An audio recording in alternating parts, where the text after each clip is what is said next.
Pole sana ndugu yangu, unajua unateseka kwa sababu ya shida ambayo imetokana na kutokujua namna ya kutatua changamoto au matatizo katika familia yako au katika mahusiano yako. Vijana wengi wanakumbwa na hii kadhia kwenye mahusiano yao.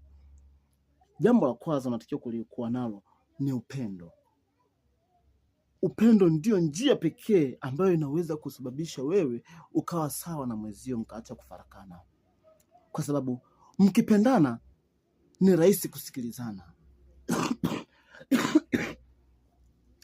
Utampenda mwenzio naye atakupenda, utamsikiliza naye atakusikiliza, kwa sababu upendo una kawaida ya kuambatanisha watu sehemu moja.